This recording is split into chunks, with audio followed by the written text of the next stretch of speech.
एक 40 साल की विधवा महिला अपनी हवस की भूख मिटाने के लिए गैर लड़के के साथ संबंध बना रही थी अपने ही घर में। और जब दोनों संबंध बना रही थी उसी वक्त उसकी 17 साल की एक जवान बेटी आ जाती है और अपनी विधवा माँ को गैर लड़के के साथ संबंध बनाते हुए जब वो देख लेती है तो इसके बाद आगे क्या होता है आप इस कहानी में सुनेंगे। नमस्कार दोस्तों, मैं हूं अंकुश। आज की सच्ची कहानी जो आप सुन रहे हैं यह कहानी अबोहर पंजाब की है। अबोहर में एक 40 साल की विधवा महिला रहती थी जिसका पति का मौत 3 साल पहले एक हादसे में हो जाता है। पति के मौत हो जाने के बाद उसके ससुराल वाले से बिल्कुल नहीं बनती थी। अक्सर लड़ाई झगड़ा उसके ससुराल वाले से हुआ करता था, कहा सुनी हुआ करता था।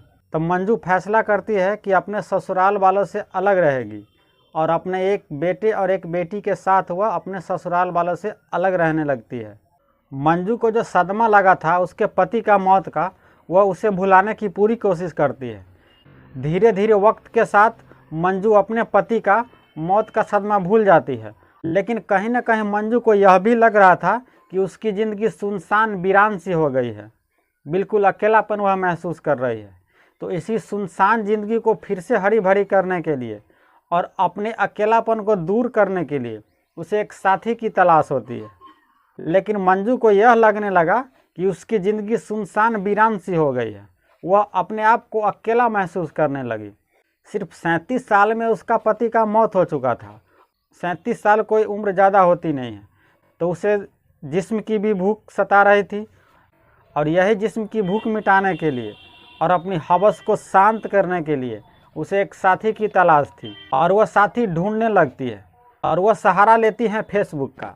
फेसबुक के जरिए उसे एक साथी मिलता है, उसे वह दोस्ती कर लेता है और धीरे धीरे उन दोनों के बीच मैसेंजर के द्वारा बात भी होने लगता है और मंजू और उस लड़के को प्यार हो जाता है। लेकिन मंजू को अपनी जिस्म की भूख मिटाने के लिए अपने पास बुलाना था, अपने पास अपने घर बुलाना था। लेकिन यहाँ पर एक दिक्कत थी। दिक्कत यह थी कि लड़का सऊदी अरब में रह रहा था। तो मंजू उस लड़के को कहता है कि तुम मेरे पास आ जाओ और मेरे साथ ही रहना। जब वो लड़का यह बात सुनता है तो मंजू के कहने पे कुछ ही दिनों के बाद मंजू के पास आ जाता है और मंजू के साथ रहने लगता है। मंजू के 2 बच्चे थे, एक 12 साल का बेटा और एक 17 साल की बेटी, और दोनों पढ़ाई करता था। तो वह दिन में स्कूल में ही रहता था और शाम के वक्त अपने घर वापस आता था। लेकिन मंजू ने जिस फेसबुक के लड़के को अपने पास बुलाया था, मंजू ने अपने बेटे और 17 साल की बेटी को वह फेसबुक वाले लड़के को यह कहकर अपने घर में रखा था कि यह हमारी दूर की बहन का बेटा है, यानी यह लड़का तुम्हारा भाई हुआ और यह तुम्हारा मौसेरा भाई हुआ, तुम दोनों का। मंजू ने यह कहकर उस लड़के को अपने घर में रखा था। 3 साल से हवस की भूखी मंजू जब उसका लड़का और लड़की स्कूल चला गया था तो सिर्फ 2 दिनों के बाद उस फेसबुक वाले लड़के से अपनी हवस मिटाना शुरू कर देती है। उसके साथ नाजायज रिश्ता बनाने लगती है और अपनी हवस की भूख शांत करने लगती है। सिर्फ 2 दिन हुआ था उस लड़के को मंजू के घर आए हुआ, और जब मंजू का बेटा और बेटी स्कूल से वापस आता था शाम में, तब उस फेसबुक वाले लड़के से इस तरह से व्यवहार करता था और इस तरीक़ा से बात करता था कि मानो माँ और बेटा है। और यह सिलसिला कई दिनों तक चला, बल्कि कई महीनों तक चला, लेकिन किसी को शक नहीं हो रहा था। जब दिन में मंजू का बेटा और बेटी स्कूल चला जाता था तब वह फेसबुक वाले लड़के से अय्याशी करता था, अपने जिस्म की भूख मिटाता था, अपनी हवस की भूख शांत करता था उस फेसबुक वाले लड़के से। और मंजू मन ही मन यह भी सोचने लगी थी कि इस लड़के से हम शादी करेंगे। लेकिन उम्र में काफ़ी अंतर था। मंजू का उम्र 40 साल और इस फेसबुक वाले लड़के का सिर्फ 26 साल था।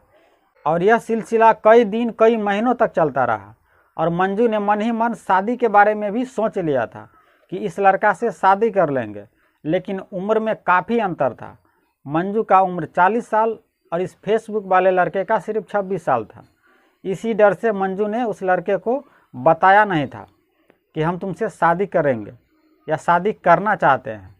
और ऐसे ही कुछ महीनों तक चलता रहा।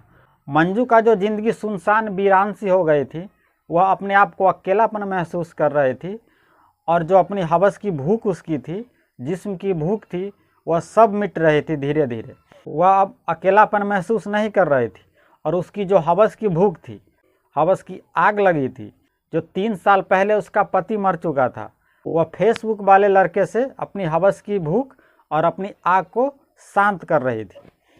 और मंजू को यह लग रहा था कि ऐसे ही चलता रहेगा और मंजू की ज़िंदगी फिर से हरी भरी हो रही थी। वह अकेलापन से दूर हो चुकी थी और उसकी ज़िंदगी में फिर से खुशियाँ वापस आ गई थी।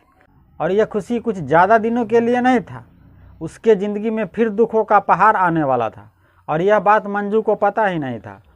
तारीख थी 23 मई 2016। मंजू का बेटा जब स्कूल से वापस अपने घर आता है, जैसे ही वह घर के अंदर जाता है तो वह चीखने चिल्लाने लगता है, रोने लगता है। वह देखता है कि 17 साल की उसकी बहन दीक्षा फांसी के फंदे से झूल रही है। उसके गले में चुंदी से फंदा लगा हुआ है और वह पंखे से झूल रही है। यह देखने के बाद वह चीखते चिल्लाते हुए घर से बाहर आता है। उस वक्त दीक्षा की माँ मंजू घर पे नहीं थी। वह सबसे पहले अपनी माँ को खबर करता है और आस पड़ोस के लोग को भी खबर करता है। तो मौके पे सभी लोग आते हैं। जब दीक्षा की माँ मंजू वहाँ पे आती है तो उसका रो रो कर बुरा हाल होने लगता है।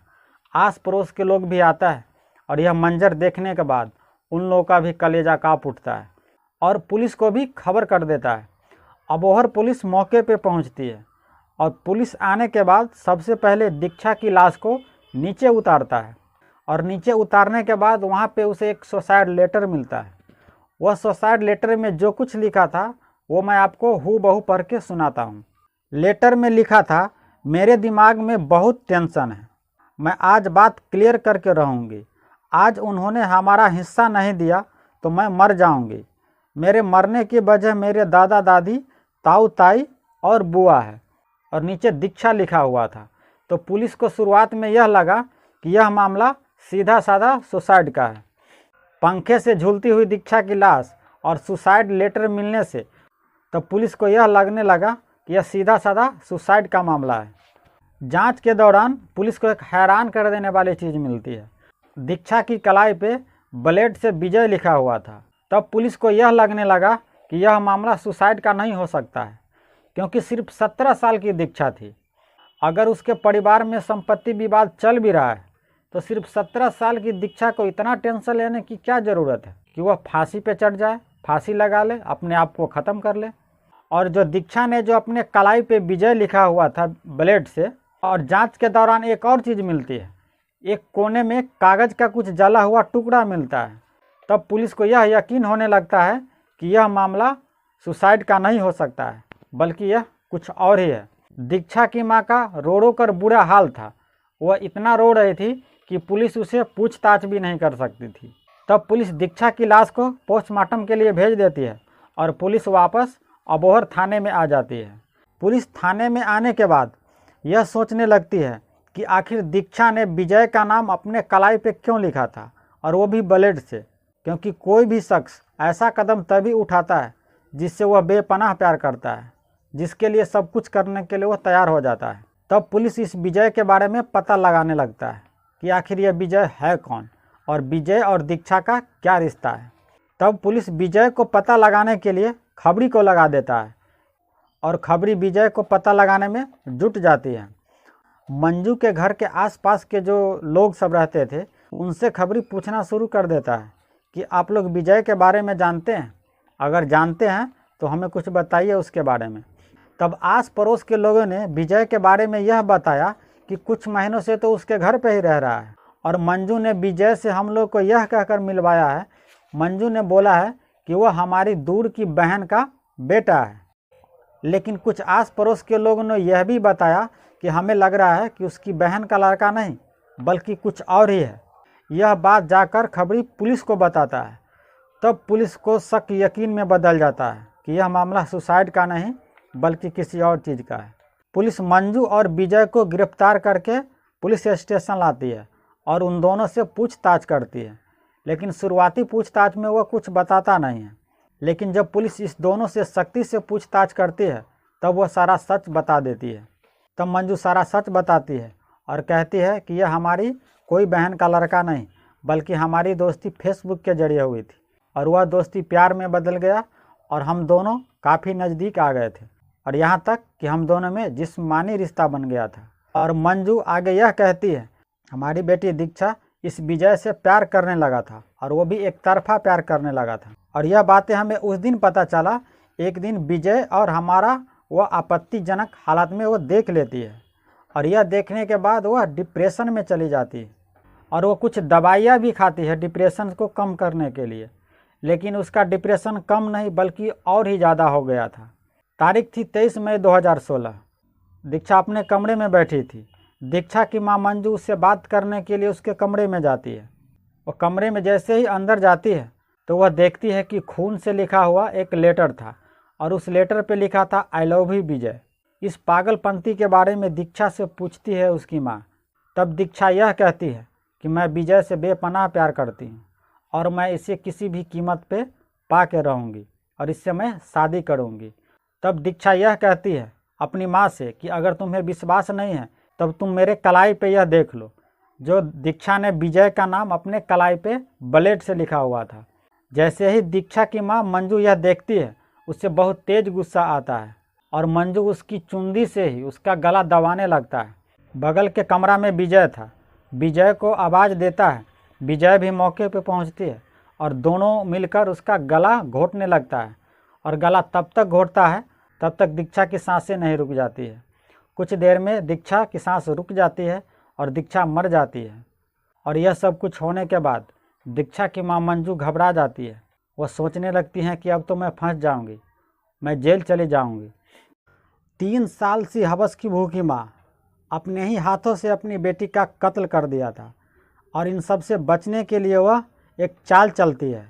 अपनी बेटी को उसी चुंदी से फंदे बांधती है पंखे पे और विजय के साथ फंदे पे अपनी बेटी को लटका देती है और वहाँ एक पुलिस को गुमराह करने के लिए सुसाइड लेटर लिख देती है कि ताकि पुलिस को लगे कि यह मामला सुसाइड का है और हम दोनों बच जाए। और इसी तरह से अय्याशी करते रहे और अपनी हवस की भूख मिटाते रहे। लेकिन पुलिस ने सबके सामने सच ला दिया और एक अय्याश माँ का सारा पोल खुल गया। तो ये थी आज की सच्ची कहानी। इस कहानी के माध्यम से हम किसी की भावना को ठेस नहीं पहुंचाना चाहते हैं। हम आपसे अगले वीडियो में मिलते हैं। तब तक आप अपना और अपने पूरे परिवार का ख्याल रखिएगा। जय हिंद, जय भारत।